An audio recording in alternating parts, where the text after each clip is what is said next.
Welcome back into the Lowe Zone, everybody. I'm Justin Lowe. That's Oscar Creed. We're bringing you another episode of the Lowe Zone. Where have we been? We've been very busy. We've been extremely busy. Moving into apartments, all that type of stuff. Oscar's in the other room. I'm in here.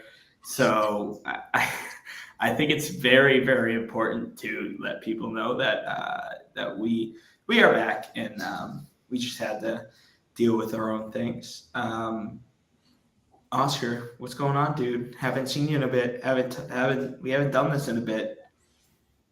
Yeah, it feels good for all the 7 people that are going to tune in today. I'm glad that they finally have their show to come back to. No, honestly, man, a lot has happened. We kind of picked it. We didn't pick it. It was a tough stretch for us to miss some good basketball and some good stories, but life gets in the way and we keep rolling. But, we're here to talk today NBA Finals. A lot of coaching changes that have happened ever since teams have dropped out of the playoffs, and a lot of pre-draft sort of mock draft stuff. We're going to give you guys a rundown of who we think teams are going to pick in the NBA draft this summer, and we're going to talk about our top 10 favorite NBA Finals that we've experienced at the end of the video. So I guess we'll sort of kick things off today talking about the coaching changes before we dive into the NBA Finals. Let's talk about teams with new head coaches, new assistant coaches, a lot of familiar faces and new places kind of thing. So, so today, let's start off with talking about the Philadelphia 76ers and the hiring of Nick Nurse, the hiring of Bobby Jackson as a assistant coach, former Sacramento King legend. Justin, what's your take on Philadelphia getting one of the premier free agents? You're sending you're getting a coach that complains the most and is the biggest crybaby coach I've ever seen in my life, and you're pairing him with the 2 free throw merchants. You have got to be kidding me. This is going to be the worst. I never hated playing Philadelphia more than I'm about to hate Philadelphia right now.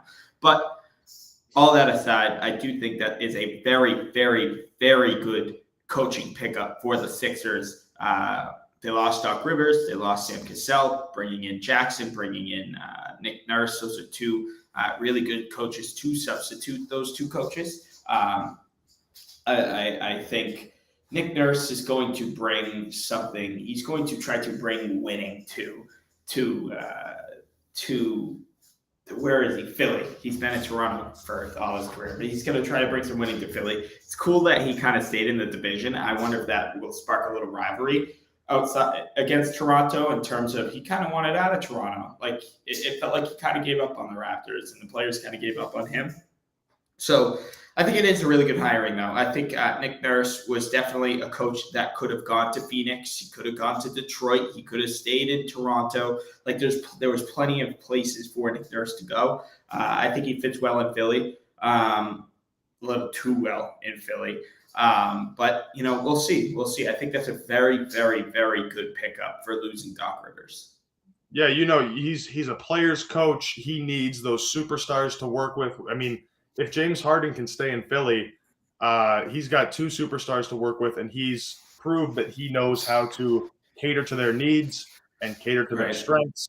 You have, Joel Embiid, like you said, is very emotional, as is Nick Nurse. I don't know how that is going to bode well for them moving forward.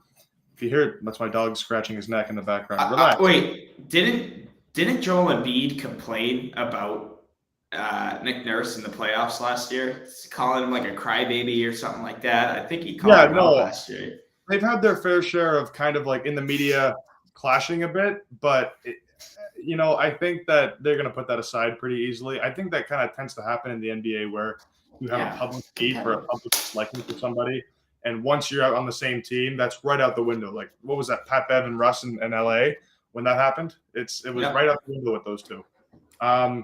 And the next coaching change I want to talk about, because I know that Philly is going to be in good hands, is the Phoenix Suns. They lost Monty Williams. They now bring in Frank Vogel, who led the Lakers to their 2020 NBA championship in the bubble. And the huge narrative surrounding this situation is, what can Vogel do with DeAndre Ayton? Do the Suns have confidence in DeAndre Ayton to take that next step as a defensive big, because they saw what Vogel was able to bring out of AD in Los Angeles. And this is kind of tying into the huge story in Phoenix. Like, Chris Paul is kind of being released. Not really. We don't really know what his future is looking like. DeAndre Ayton's on the trade block. A whole lot of pandemonium going on there. Do you see them as a finals threat with Frank Vogel at the helm? Do you see DeAndre Ayton taking that step defensively, even as a rebounder on both ends of the floor? Does he take that next step where he doesn't get embarrassed in the playoffs by bigs that are, with all due respect, inferior to him? Yes, I don't know what the future lies with DeAndre Ayton and the Phoenix Suns. He and Monty Williams clashed quite a few times over the last couple of years. Now Monty Williams is gone. I don't know if they're going to work on that, try to build that relationship with Ayton. I do think Ayton is a very, very solid center. I think he is one of the better centers in the league, but compared to a Jokic, compared to an Embiid, compared to a Giannis who plays the 5 at times, a healthy, I know it's very rare, but a healthy Anthony Davis, that's a lot of heavy competition that I don't know if DeAndre Ayton can handle long term. And you're almost guaranteed to meet a guy like Davis or Jokic in the playoffs if you're out west. There's a lot of tough big guys in the West. I don't even know if he stands a chance with Domantas Sabonis, who is an undersized center. Just with the physicality and the rebounding and the passing and the playmaking, I think Ayton is one of those old-fashioned centers. I don't think he really has much game outside the paint. He's even lax in the paint. That's the tough part. Is like I know that he's got this traditional build and these traditional skill sets. And to be fair, Phoenix is playing him at the 5 when he exclusively told them before the draft, "Hey, I want to play the 4. I played the 4 in Arizona." And not gonna lie, he kind of bitched about it a little bit. He was like obnoxiously adamant about not playing the 5. But you're that size, you're that big. In today's NBA, you gotta play the 5. I'm sorry. This is a move that I kind of just popped into my head, and I don't know if Minnesota would do it, but I'm no inside source or anything. But I would not be surprised if they go after an Ayton and they bring in Karl Anthony Towns. Karl Anthony Towns, a center who could stretch the floor, a center who has a phenomenal relationship with Devin Booker, their franchise player. I would not be surprised if they went and they pursued Karl Anthony Towns. The phones are open to Karl Anthony Towns. There are multiple executives around the league who have been reportedly interested in trading for Karl Anthony Towns. I'm sure that there are packages better than a DeAndre Ayton for sure, but it would not shock me if we were sitting here in October and we were talking about Devin Booker and Karl Anthony Towns as teammates. I don't know. It just kind of popped into my head, and I wouldn't see a guy. I don't think Ayton and Rudy Gobert. I feel like they're a little bit too similar, but also Gobert is strictly a 5, and if that gives Ayton the chance to play the 4 position out in Minnesota, I don't know how that would work, how it would look. I don't know. They'd need some promise from Ayton to try and expand his game a bit, try and step outside a little bit. It doesn't really solve. I mean, I don't know. I like that idea because I think that Cat and Devin Booker would play well off each other. The question there is does it solve any defensive problems for Phoenix? I know that Cat has great footwork. He's a good ball handler, and he's the best shooting big, one of the best shooting bigs of all time. And people seem to disrespect him. I don't know why these disrespectful narratives come out. Like, I still don't get the hate for Rudy Gobert. I don't get the hate for Cat. I do kind of get the hate for DeAndre Ayton. Only because he's been on the big stage so many times. That being said, that's a pretty good mock. I think you'd probably have to get a Jared Vanderbilt or PJ Tucker, Jay Crowder type guy in at the 4. Throw in there. Because then, Chris Paul's not going to be starting or playing big minutes if he ends up back in Phoenix. It's kind of a tough situation for him. I don't know where they go from here. And then as far as the Chris Paul type deal, Oscar, I think it's a very weird situation where, you can't believe every report that comes out, but there were multiple reports coming out that Chris Paul was getting released. And then there were also conflicting reports saying that, he's not getting released yet, but he will get released just to sign a new contract or just to they have to, don't they? That's a lot of money that they're going to buy him out just to sign to a new contract. Don't you think? It depends because he's making what around 35 million this year, I think. 30. So they're going to pay him 35 million and then sign him to a new deal. I don't know if they They're pay him gonna all. buy it. They would probably just sever off about 20. They would soak that in dead cap and then allow him to play on like a $10 million deal, which I mean, like anywhere between 10 and 15, people are slow to realize nowadays that the new 10 to $15 million contract was the $3 to $5 million contract 10 years ago. And it's slowly getting bigger and bigger. Like that $20 million deal, that's an average deal for a good role player now. And people are like, oh, 20 mil is too much. I agree. But that's what it's like. That's how much money these guys are pulling in. Right. Honestly, they're probably going to try and run Devin Booker at the 1. I'd say they give Josh Okogie a chance at 2, and Kevin Durant can help fill that all out. Phoenix, it's just a tough situation for them right now. I don't see them being a finals contender next year unless they pull off a move to get rid of Ayton or Chris Paul. I don't know what you would be looking for. Just a defensive-minded 4, and a point guard that could try and replicate what Chris Paul was able to do in their finals in 2021. What I've heard, being somebody who covers the Celtics 24/7, there's rumors of mock trades and trade rumors of a Marcus Smart type deal and a Chris Paul type deal. That gives Boston the playmaking veteran experienced point guard that they need, and that gives Phoenix that kind of defensive intensity, and it gives you a little bit of depth at that guard position. I could see how both of those work. If I'm Boston, I wouldn't do it, only because Chris Paul is aging. And I know this sounds so cliche, and it sounds kind of like a scapegoat, like a casual way to just buy myself out of the conversation. But Chris Paul is getting old. He is old. You don't want to pay him that type of contract, and on top of that, he's been pretty injury prone over the last, I'd say, 1.5 to 2.5 years. So you look around, and I don't know what other teams will give up for a Chris Paul type player at this point in his career. Well, if you're the Celtics, then you have to think, am I okay with him splitting more minutes with Malcolm Brogdon? Am I okay with playing Malcolm Brogdon as our starting point guard after a disappointing playoff Derek run? White. Yeah, and Derek White, too, who they're confident in running at the point now. It's all about how this summer unfolds, and I think that everyone gets a clearer image of what their moves are going to be in free agency after the playoffs are complete. Moving on to the next coaching change, there's 4 big coaching changes that I'd like to address before we move on to the next topic. We have Ime Udoka, who went to Houston, Adrian Griffin Sr., who is coaching the Bucks, Monty Williams, who is coaching the Pistons, and I got to find this guy's name, Darko, new coach of the Raptors. I don't want to butcher his last name, but it's a lot of changes. Who are you most excited to see leading their team next year? I'm most excited to see it's Rajakovic. Yeah, Rajakovic. Rajakovic. Sure. I'm very excited to see what happens in Milwaukee this offseason. I love when an assistant coach gets that promotion. I love it because we more than ever are we seeing assistant coaches kick old coaches out of their job and create a new era of coaching. So there's 2 coaching changes that I'm really excited for. There's one that I'm excited for, and there's one that I'm most interested in. The one I'm most interested in is Milwaukee Bucks.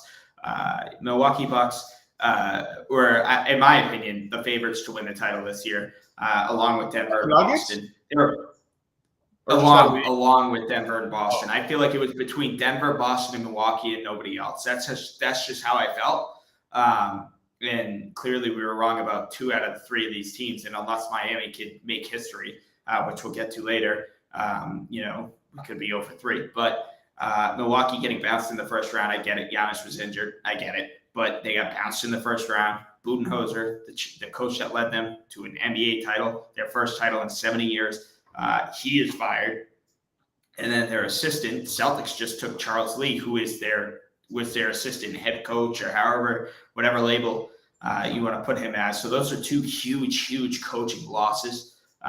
You also have to start to think like these Bucks are getting old. I even heard a Milwaukee analyst talking about it. Like this Milwaukee Bucks team doesn't have too much time left. Drew Holiday, yes, he is playing some of his best basketball of his career, but he's getting older. You even throw in a guy like Joe Ingles, Jay Crowder, who has no clue if either of those two are going to be back, Goran Dragic.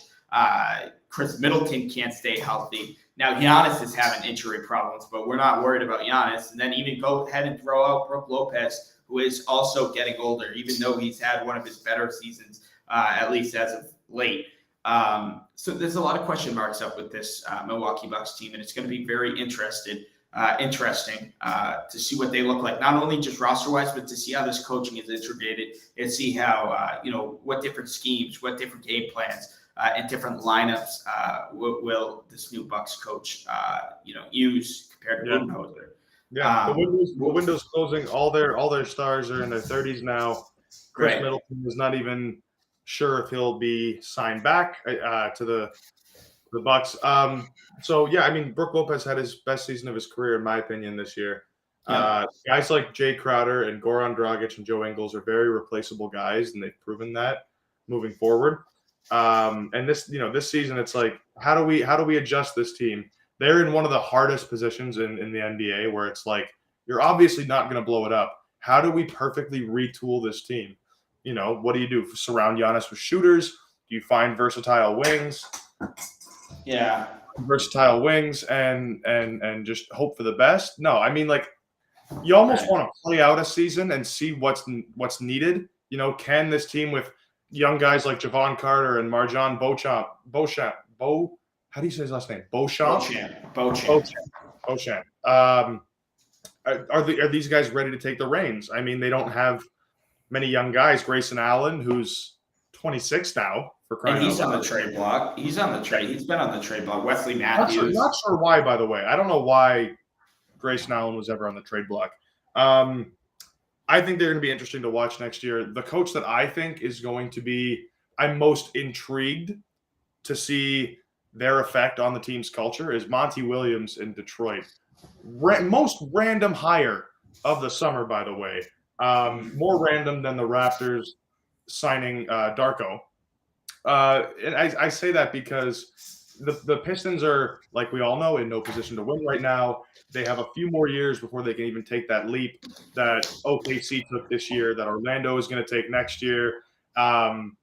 It's all about establishing that culture. So I think they have a few roster moves to make, deciding if Wiseman is the guy moving forward. Maybe we can toughen up Cade Cunningham a bit.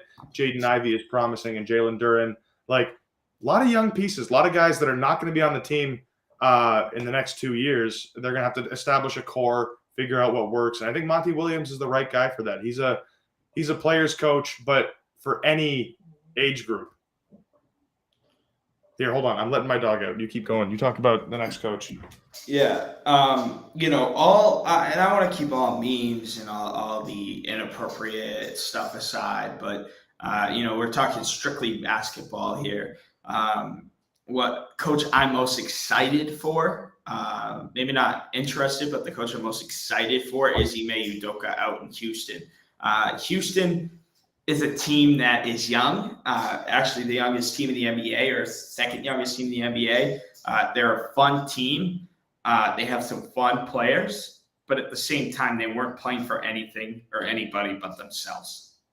And give credit to Steven Silas, where I thought he is one of the more phenomenal young coaches in the NBA, but he seemed to have zero control over the locker room. That was the problem. There was no putting my foot down. There was no raising my voice. There was nothing of which made me think that, stuff was trending in the right direction for Houston. I get it.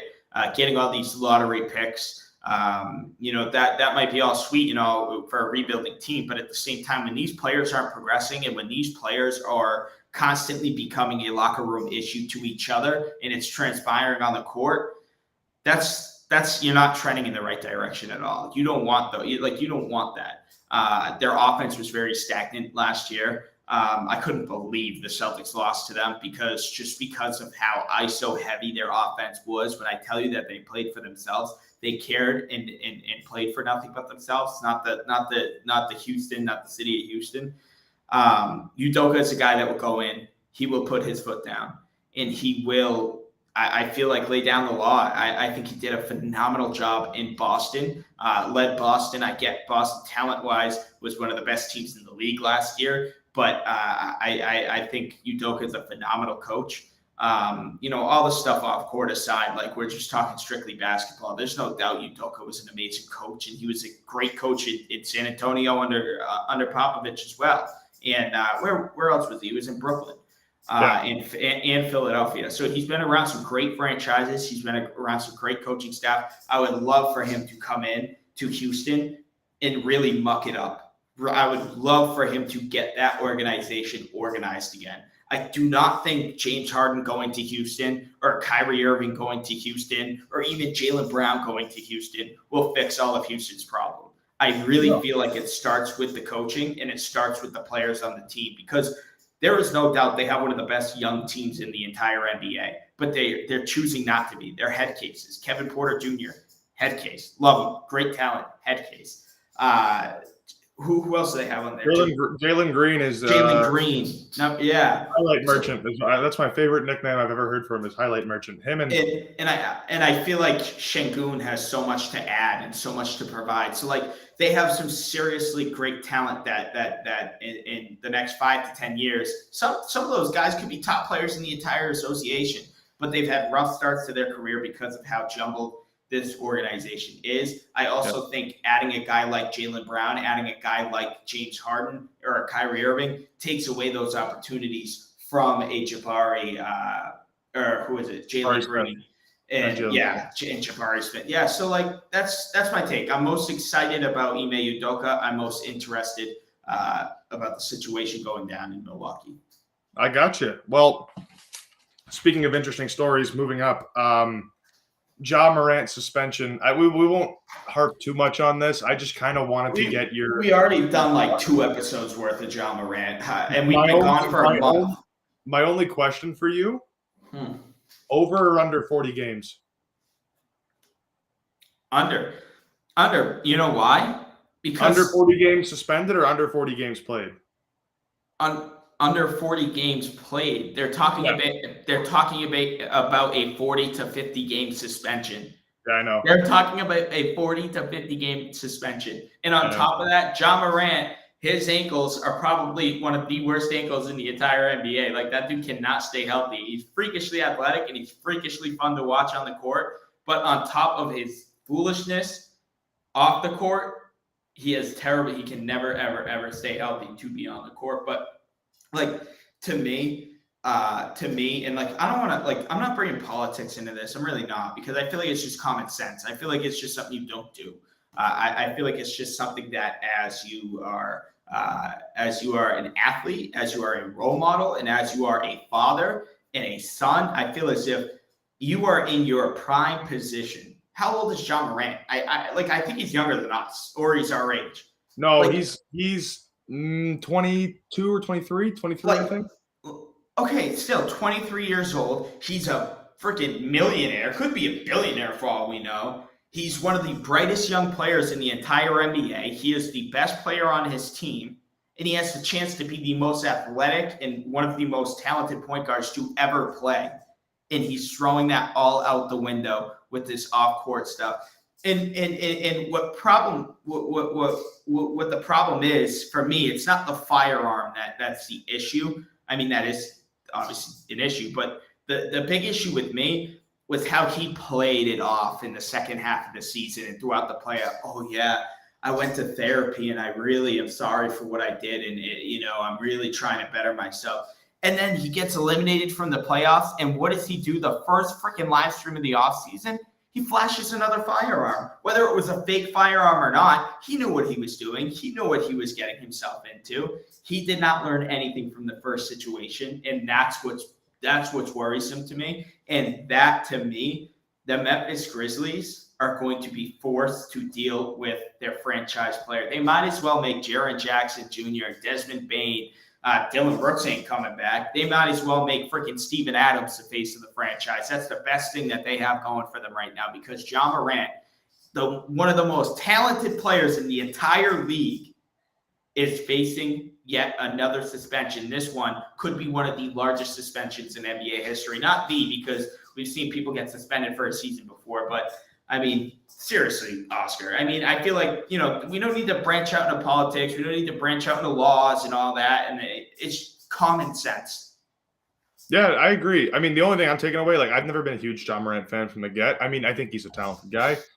I'm really psyched to see what Desmond Bane can do leading this team as the number one scorer. I'm excited to see Tyus Jones, who is a fan favorite. I love Tyus Jones. I think he's one of the most traditional, ideal, safe point guards you could ever have.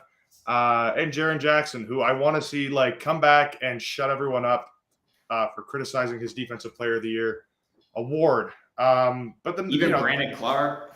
Even Brandon Clark coming back from injury. Hopefully he comes back healthy. But with Dylan Brooks leaving, this opens up a spot for guys like Jake LaRavia and Zaire Williams and David Roddy to kind of take the helm as a starting small forward.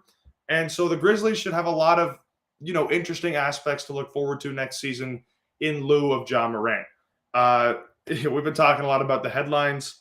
What we're going to move on to next is some NBA Finals talk. So we're going to talk about the Nuggets, who's been shining for them outside of obviously Jamal Murray and Nikola Jokic, because we like to highlight the guys that don't get as much love on this show.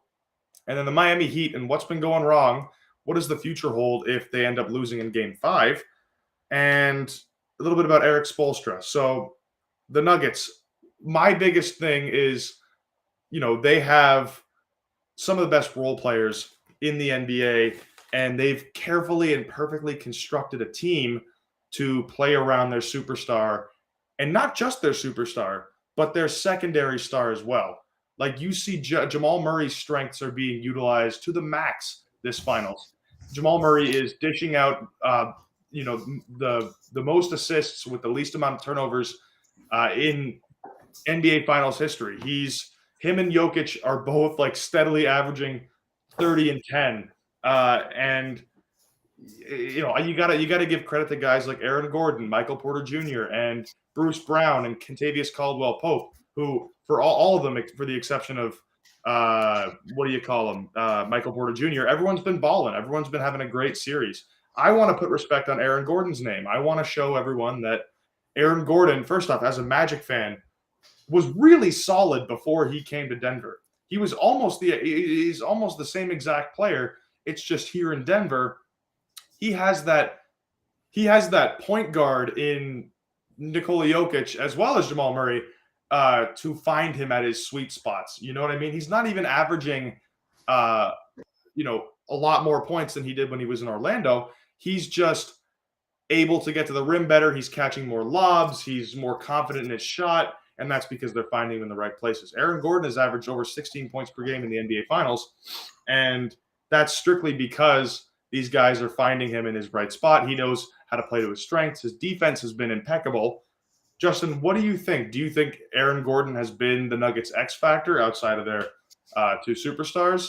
Or should we give more love to guys like Bruce Brown and KCP? What do you think? I think the love goes always. I really do. I think but I also think Aaron Gordon has been phenomenal. And I'm not just saying that because he was almost a Celtic and he almost wanted to come to Boston. I really, really enjoy, and I always have, Aaron Gordon's game. I think he just fits this Denver team so well. He can do everything. He can shoot. He can pass. He can run the floor. He can play defense. He can get the ball down low. I just think it's really, really, really cool to see. Gordon. And then I just think he fits so well. I mean, we have Bruce Brown on the team. We have Christian Brown, who's been, I feel like, one of the X factors. Christian Brown. He's been honestly my favorite player to watch this series. Just because he's not a big name. He's a young player. and he comes in the game and he mucks it up, and a lot of his stuff doesn't go on the stat sheet. So you go back and you look, you see like, 2 points, 5 rebounds, and 3 assists. Like, no. Like, look at the loose balls, look at the tap outs off of rebounds, look at the little extra passes, like things that don't make the stat sheet. He's one of those type players for the Denver Nuggets, and for me, those are the types of players that get you over the hump.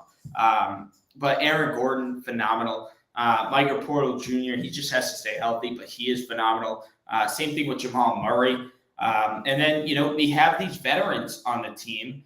And I think I don't know where the graphic. Oh, that was going to be a perfect segue. I don't know where the graphic went. But we have all these veterans on the team that can lead them, and they don't have to play, they don't have to play 20 minutes a game, even 10 minutes a game. But just to have Jeff Green, Ish Smith, and here we go, DeAndre Jordan on this team is so helpful for these young guys like Murray, Porter, guys who haven't been here before. As a Celtics fan, this might be biased, but Jeff Green is one of my favorite players on this in the entire NBA. I just think he's a true professional. Yes, he is on a team every freaking, different team every season, but I feel like he embodies winning. I just feel like, Jeff Green, put him on the bench, and he plays his role so well. Ish Smith is a Celtic killer. I just can't stand playing him. I love watching him. Can't stand playing him. But, and then DeAndre Jordan has done nothing to any team in the last 5 years. So I'm just happy to see him probably ending his career this year, winning a ring. I don't know if he gets another contract after this year, but I'm in full agreement with you, especially as a Jeff Green fan myself. He played for the Magic that one season. Yep. Really weird season. Did not need him signed to the team whatsoever, but I'm really proud of him for making that next step. These guys have been in the league a long time, and Mike Malone was saying that Ish Smith is a true professional. He's the guy that you really kind of kill for to have on your team because he doesn't care about his minutes in the finals. He's not upset that he's not playing in the finals. He plays garbage time in the finals, or God forbid if someone gets hurt. Right. But he's the guy that kind of shows the younger guys, hey, don't be upset if you don't get your playing time. Just be happy you're part of the process. You being here is helping this team win. So, yeah, I think all three of these guys deserve a ring. They deserve to be in the finals, and having this 3-1 lead over the Miami Heat, it's really cool to see. And I think that, I don't know, maybe DeAndre Jordan might be a Hall of Fame candidate one day. I don't know, maybe, but we'll see. We'll see how that goes. I think there's so much more to winning a game, or even getting to the finals and winning the finals, than just playing, than the 48 minutes that you see. Typically in the playoffs, you see 7 to 8 players on the court. You look at guys like DeAndre Jordan, Blake Griffin, and like these veteran players who don't really play at Udonis Haslem. You have to think, like, to win a basketball game, you have to have leadership. You have to have a winning mentality, and you have to have the urge to win. If you don't, and if you lack that, that's what those veterans are for. Those veterans are not to come in and score 20 points like they did 10 years ago. That's not their job. That's not their role. Their role is to now help lead the team. Leading doesn't have to be scoring 45 points a game. Leading with words can be much more meaningful than leading in points. And I get it. Like, Udonis Haslem, he's a cheerleader. Like DeAndre Jordan, he's a cheerleader. He had to touch the court. But like, to have the Ish Smith, like to have those types of guys is everything. I feel as if. I saw a clip the other night. It was game 4 or whatever. Denver was up 15, and then all of a sudden, Miami cut it down to like 7 with like a minute left, and Jeff Green was on the bench saying like, "Hey, like you're still playing. Like let's go. Like get your head in the game. Like you need those players." They don't have to, like I said, they don't have to come in and score 30 points a game. They don't have to. And it probably gives a lot of confidence to the younger guys knowing that they're getting some minutes over these vets who have worked so hard to get here, that it's like, I don't want to let these guys down. They're pushing for us. The coach has chosen them over me in this situation to play. So it's all about confidence in your mentality. And there's no question about that. And with that, I think we should probably talk about the Heat just a little bit really quickly. talk about Eric Spoelstra, talk about his future with the team if they end up losing this series. Which this is such a ridiculous conversation, but since fans are casuals and delusional, we have to bring this up. This is dumb. Yeah, I mean, look, I think the Miami Heat appearing in 6 NBA Finals in the last 14 years, the 14 years that he's been their head coach, it says a lot about his, reputation. It says a lot about his ability. I don't think there's a question that he's going to be the Miami Heat head coach until he can't coach anymore. Like, this was ridiculous. I agree with you how ridiculous this narrative is that, the Miami Heat aren't going to be able to pull this off, and I blame Spoelstra. No, you know who you should blame is yourselves for having the expectations set so high. You had no rest the entirety of the playoffs. Your team barely rested at all. They left the night that they won the game, so they're in the air. They're like, their bodies are not in tip-top shape. Jimmy Butler is hurt. And then on top of that, Caleb Martin is burned out. He's not putting up the same numbers he was in the Eastern Conference Finals. And you're happy about that. I know you're happy about that. No, I'm not. I'm more. What do you mean I'm more pissed about that? I'd rather him have a good finals. That the friggin' guy showed up for 7 games and then vanished. Like, are you kidding me? Yeah, I mean, I do think that Haywood Highsmith also needs some love. I think that, but also putting so much trust into these guys, like, it can only take you so far. Right. I don't know why they thought that the likes of Max Strus and Gabe Vincent and Duncan Robinson could really kind of, I mean, they're not as solidified as the Nuggets bench. I don't think they're as strong. They're not as they don't have that same dog in them that they did in the earlier rounds of the playoffs. It's all burned out now, and I feel so bad because the only one that's been consistently putting up good numbers is Bam Adebayo, and it's crazy that he shows up now and he wasn't playing well prior to the NBA Finals. He was getting moved around. He was settling for jumpers that he shouldn't have taken. Right. He was trying to pass out of post-ups, like he was afraid to score at the rim, and he got out-rebounded by smaller guys, and then you come, the NBA Finals, and it's almost like not a problem for him.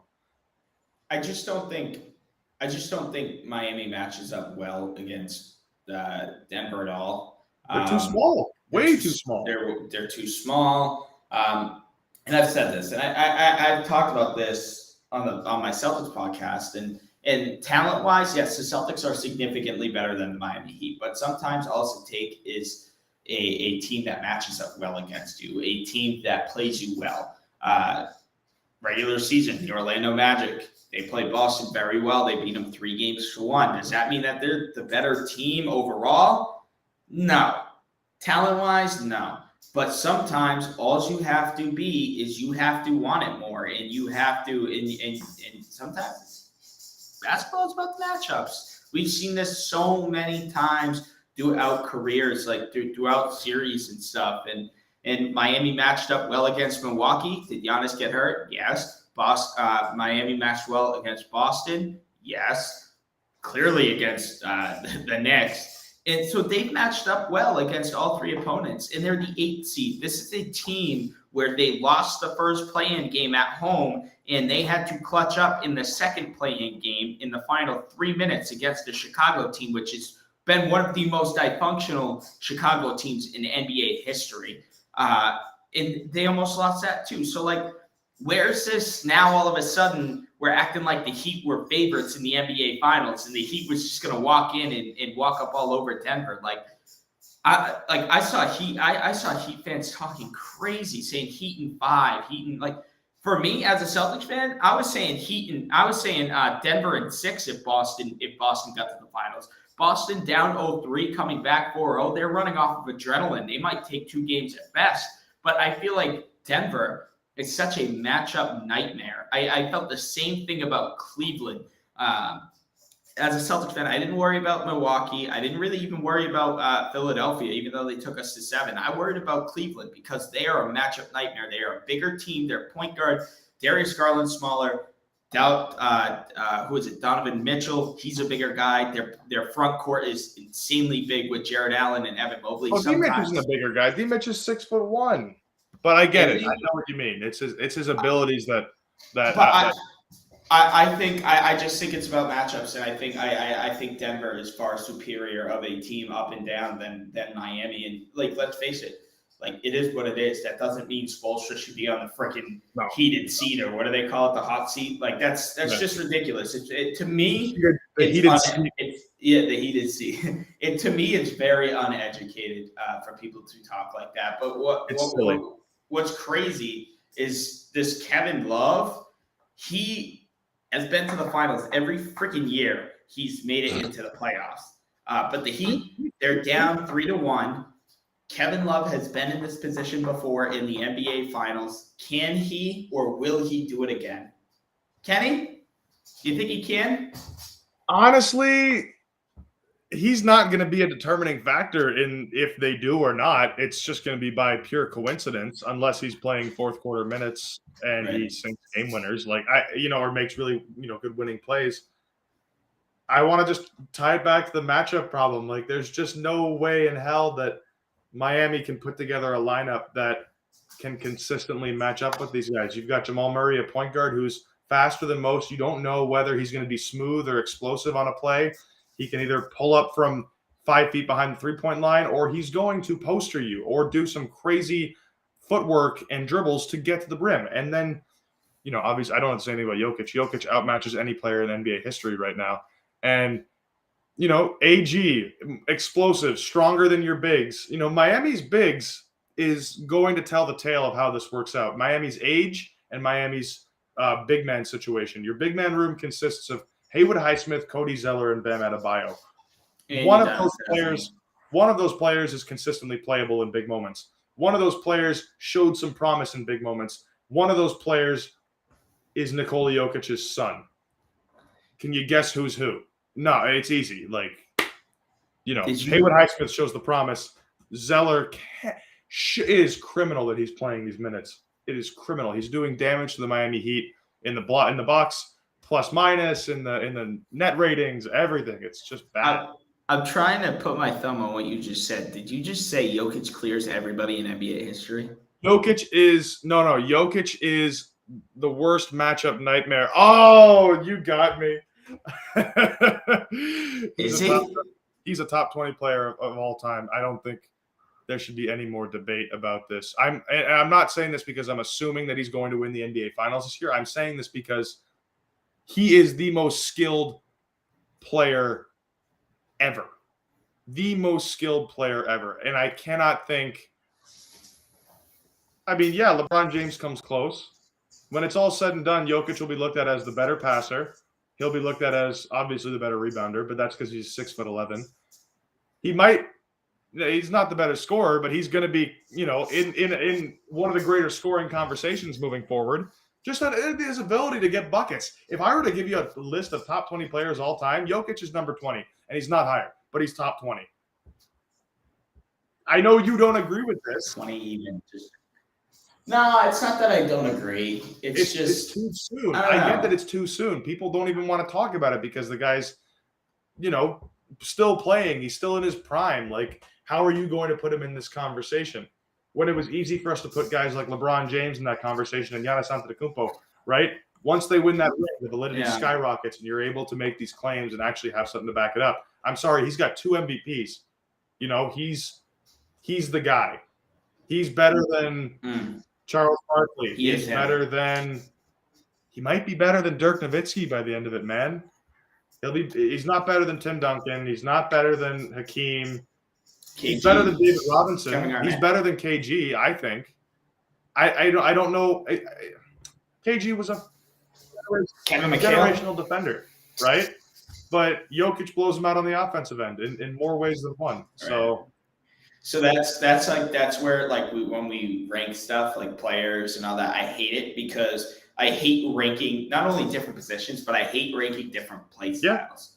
Yeah. Because there's I hate when somebody asks me who's the better Celtic of all time, Bill Russell or Larry Bird. It's talent wise, they're two completely different players. Bill Russell has won more rings and he had more success in Boston, but you look at the offensive talents of Larry Bird and you're geez, how can you compare that? So it's I hate comparing position. I know today basketball is era to era as well. Like, Kobe versus Shaq, or Kobe versus LeBron, and LeBron versus MJ, and look, Bird versus Russell. Like, I hate comparing like that. But let's compare one thing here: the 2020 bubble Miami Heat or the 2023 Miami Heat this year.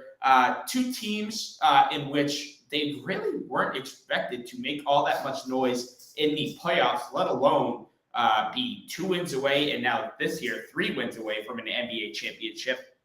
The 2019 Miami Heat playoff roster consisted of Jimmy Butler, Bam Adebayo, Tyler Hero, Goran Dragic, Jay Crowder, Duncan Robinson, Andre Iguodala, Kendrick Nunn, Kelly Olynyk, Myers Leonard, Derek Jones Jr., Solomon Hill, and a rookie Gabe Vincent. And then this year, Bam Adebayo, Jimmy Butler, Gabe Vincent, Caleb Martin, Max Strus, Kyle Lowry, Victor Oladipo, Tyler Hero, Kevin Love, Duncan Robinson, Hayward Highsmith, Cody Zeller, Yurtseven, Jovic, and Udonis Haslem. Where the hell did we come up with these type? I mean, like, I go down, I look up and down this list that we have now, and I get it. Kevin Love, he's averaged 7 points off the bench. Kyle Lowry, 9 points off the bench for this team. I guess name-wise, I guess you would probably go this team. I kind of like the 2020 Miami Heat better. I like the Andre Iguodala. I like the Kelly Olynyk. I really liked that year. Duncan Robinson was nuts. He averaged 12 a game in the playoffs. Crowder 12 a game. But he was hitting those big threes, from what I remember. He was not trusted as much just yet. He was sort of still finding his ground. Yeah, and I just feel like this year, though, this Miami Heat team, what makes them special compared to maybe the bubble team is you just have different guys stepping up this year throughout the course of the playoffs. I mean, we've seen Caleb Martin. We've seen Duncan Robinson at times. He's been in and out of the rotation the last 2 years. We've also seen who's that? Max Strus. Max Strus he was phenomenal in the conference finals. Tyler Hero. Who was it? Tyler Hero and Victor Oladipo. If they had Kelly Olynyk on this team, I actually have confidence that this series would be tied up right now. I think he was one of the most underrated aspects of that team in the finals. So here's the thing with Kelly Olynyk. He had a career season out in Utah Jazz, and I know we're talking about the Heat and the Nuggets here, but I want to give respect to Kelly Olynyk because I see so many people disrespecting. Talk about Kelly Olynyk in Houston, man. The 20-point per game season. Half that season, he was dropping 20 bombs, man. He was nice, dude. Really nice, dude. I think Kelly Olynyk would do wonders for so many teams around the association. One of those teams, the Boston Celtics. Joe Mazzulla loves to stretch the floor, loves to pace and space the threes. I think Kelly Olynyk would fit in so well there, but we're getting off topic. Like the Celtics because that's what Mazzulla does, but Ime Udoka likes to stretch other employees out. So, anyways, moving on to our next topic, I want to run through. Do you think we got some time for a quick mock draft? I sent you the mock draft just so you have names. Yeah, okay, let's run it. So, I didn't make a graphic for this one, but I thought since it's NBA draft season for lottery teams like ourselves and teams who are on the couch like the Celtics. We could talk about the NBA draft lottery. It's particularly important to me and as a Magic fan because we got 2 picks in the lottery this year. It's a very interesting draft. We don't really have a consensus for where guys fall outside of the top 3, giving me 2019 draft vibes. And as an NBA draft nerd myself, I'm excited to see where certain guys will fit. We have really interesting play styles from the likes of guys like Anthony Black, Brandon Miller, Taylor Hendricks, Grady Dick. And so we're just going to take some turns picking on making the picks for our mock draft. So, Justin, I'm going to give you the first pick, and then I'll take the second pick, and we'll just alternate back and forth. Okay. I think this one's pretty self-explanatory, honestly. Victor Wembanyama. This might be they're talking about maybe the biggest and most anticipated prospect in NBA history, including bigger than LeBron James. The 7'2" center out of France. 7'5". Almost has 7'5". Come on. 7'5". I mean, this guy's freakish. I mean, he can shoot the ball. He's just about everything. He's scrawny, I guess, 210 pounds for somebody who's 7'5". He could tack that weight on, but let's develop him. And I'm going to take Wembanyama to the San Antonio Spurs. I think he fits the culture there as well. Good pick. It'd be silly not to take him. Even if he doesn't pan out, nobody's going to look back at that and go, Spurs, you messed up. You the wrong pick. It's the right pick no matter how his career pans out. In my opinion, the upside blows out the downsides. Just completely blows it out. We've seen skinny guys flourish in the league before. Cough, cough, Kevin Durant. Charlotte Hornets, what do you need most? You already have a point guard, LaMelo Ball. Does it make sense to take Scoot Henderson here? Or does it make more sense to get a wing and Brandon Miller? I think if Miles Bridges comes back, I want to draft best available player. I'm going to go Scoot Henderson here at number 2. You play with interesting, because if I was Portland and Scoot Henderson is on that board, I'm taking Scoot. I'm scooping Scoot. Oh, of course. Because essentially, not only just because it's Scoot Henderson, but you need a point guard, and obviously at the number 3 pick, Scoot is the top dog. But you don't know the situation going down with Damian Lillard. I don't know. Odds are Dame's going to stay in Portland, but I wouldn't be surprised if there's stuff going on behind the scenes where Damian Lillard has already found himself out. But since Scoot Henderson is off, I'm going to take Brandon Miller. I feel like Brandon Miller is a solid pick. I think I've seen a few mock drafts, and I've seen Miller go at 2, and I've seen Miller go 3. This mock draft going 3. It's fine. It's going to work out for them regardless. I mean, you got Shaedon Sharpe. The way I look at this, they can either start – I don't think Anthony Simons is going to be a Trailblazer next year. And if he is, that means Damian Lillard is not a Trailblazer next year. I don't know why they thought that this combination of 2 offensive-minded guards is going to work. You saw what happened with CJ McCollum. Anthony Simons is just kind of a reincarnation of that, but a little taller. So good pick. Houston has a number 4 pick. And I think with that number 4 pick, it's tough because you immediately think Thompson twins, but I think they've got their guards. You're not going to play Jalen Green at point guard. That just won't happen. You got guys. You got Cam Whitmore. I think the only right options here are Cam Whitmore, Amen Thompson, and Anthony Black. But Anthony Black won't go that high. I'm going to say Amen Thompson because I think Kevin Porter Jr. is going to get traded, and you can play Amen at the point guard.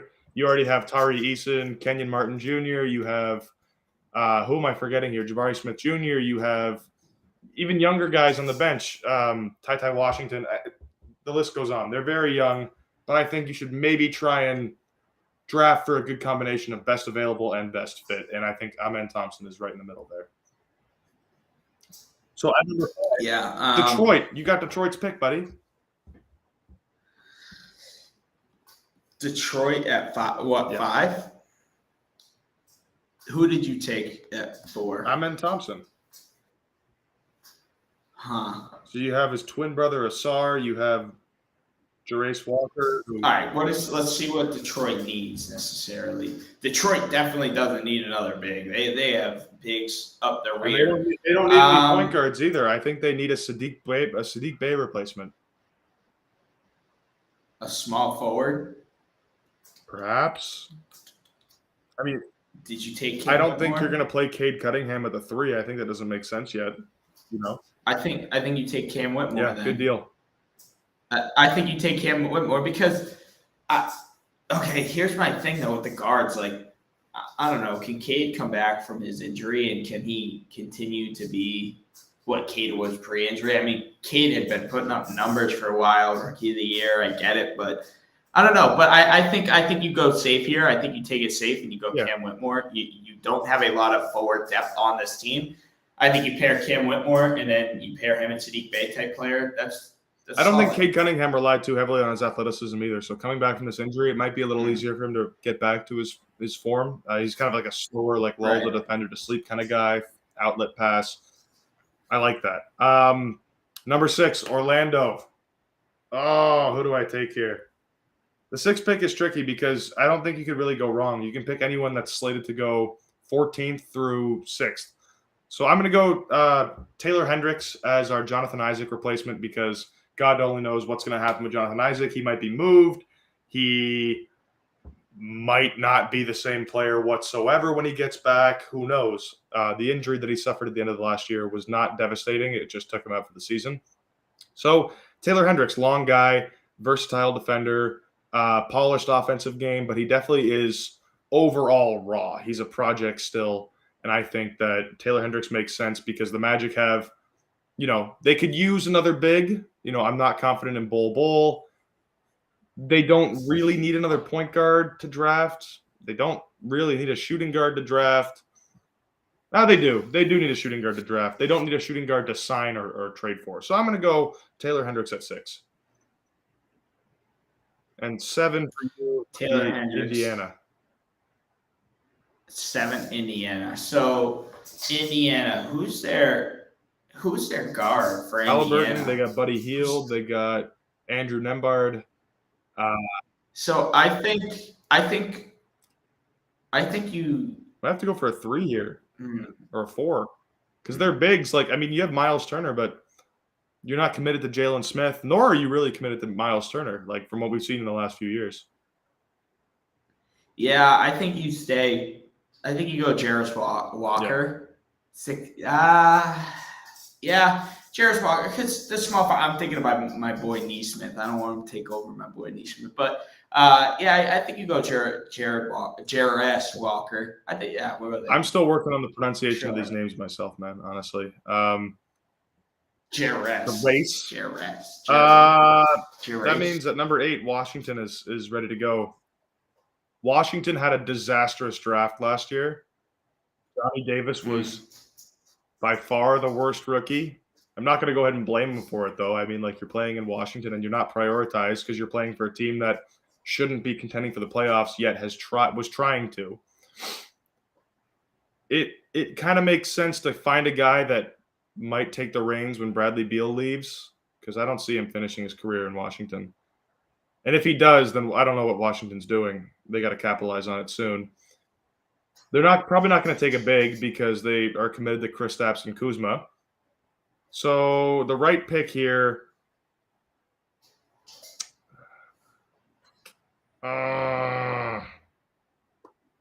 Did I say Anthony Black earlier? I think I did. For Houston. So I'm gonna go. I'm gonna say Asar Thompson. I'll do it. Asar Thompson picks up on the defensive end. Can't play point guard, but would be great to play behind Bradley Beal. 9. All right, who do I Utah. have? Let's go. Whew. So Utah, you don't need a center. You're gonna pretty much rely on. Who is it, Kessler? I think you take Keontae George here. Smart. Shooting guard out of Baylor. Yeah, I think you go Keontae George. Well, yeah, the Colin Sexton experiment didn't work out too well. But I you know what I want to see? I want to see the Jazz commit to Chris Dunn next year at starting point guard. I think that would you got to go look at his stats from the end of the year, man. He was balling. He deserves a shot to start. I'm not even kidding you. And for Utah, it makes sense. So good pick, Keontae George at number 9 for Utah. 10 for Dallas. 10 for Dallas. Dallas needs defense. That's all they really need is defense. They could use a big.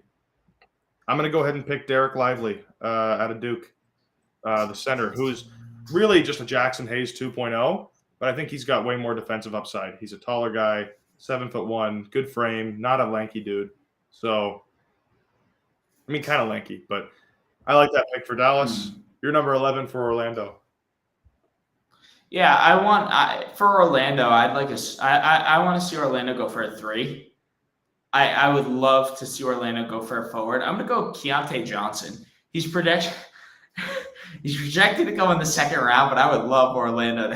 Obviously, I want to see Grady Dick go to Orlando, and I want to see him and Jalen Suggs, just for the meme specifically, go together. But no, seriously, I really do want to see Grady Dick head down to Orlando. I think the opportunity just presents itself down there. You do have Fultz. Who's on their depth chart? We have Fultz at their guard, Gary Harris, where I don't know the situation with Gary Harris, and I think that is just another I just think that's another question mark for Orlando. But I say go Grady Dick. Good pick. The Dick pick. What would you have picked? Orlando. I would have done the Dick pick, man. That's perfect. That is ideal. And we're gonna move on to pick number 12. Oklahoma City is riddled with young talent. I don't even know if it makes sense to draft a best available here.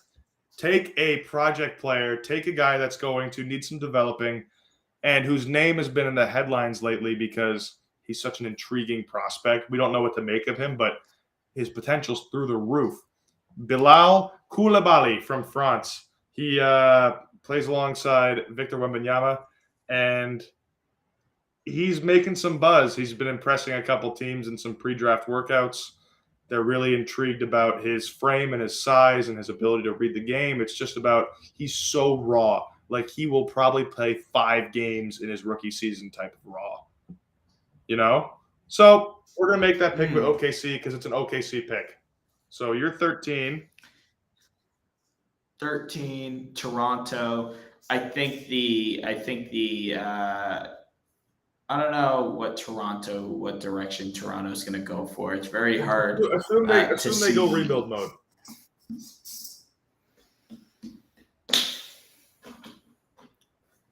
Derek Lively from Duke is center. Derek Lively, you dick. Come on. I took him already. Who's the next center?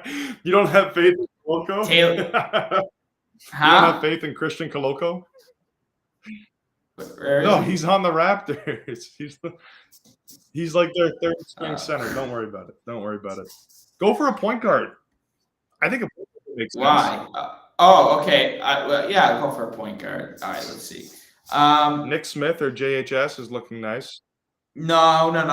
He's scrolling down the list. Yes. Screw you, Eddie. Taquavion Smith. That's an awesome name. Taquavion Smith to the. Where is he projected to go? 31st. All right. Second round pick. Makes his way into the lottery. Yeah, that's my pick. All right. Last lottery pick of the thing for the New Orleans Pelicans. They kind of just need a they need a freaking power. They need a power forward because that Zion experiment's gone. They're not giving up on that. They're not going to give up on that till his contract's done with. I'm going to take Nick Smith at point guard. Till a bag of potato chips. I'm taking. Be nice. He's gone through a lot. I'm going with Nick Smith because he's more of a true point guard than Kyra Lewis, in my opinion, and they need some facilitation. So that's our draft. I think number 1 it went Wembanyama, Scoot, Miller, Anthony Black. Went Anthony Black, Cam Whitmore, Taylor Hendricks. Indiana gets. Oh, who'd you pick at Indiana? Shit. Who was it? Should have written this down. All right, let's talk about our favorite NBA finals that we've witnessed. Mine, number 1, it's going to be biased, but the Celtics 07-08 championship. Number 2 is the Cleveland Cavaliers back in 2016. This was the year, first ever 3-1 comeback. Kyrie Irving hitting that famous shot on the wing with under a minute to go. The 2020-2021 Bucks. Why is this my top 3?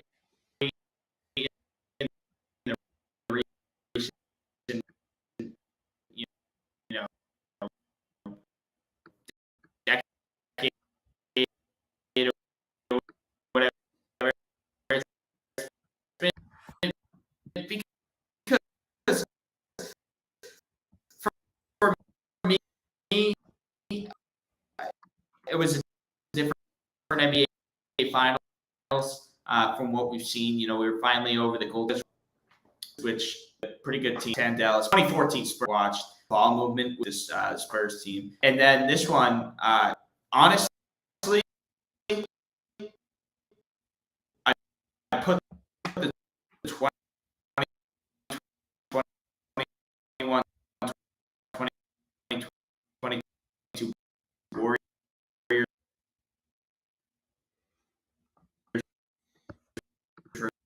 versus Celtics series. I get my Celtics got defeated in that. See Denver and what they're about to do. I definitely replace that. The 14-15 Warriors, that was kind of the first, that was the start of the dynasty.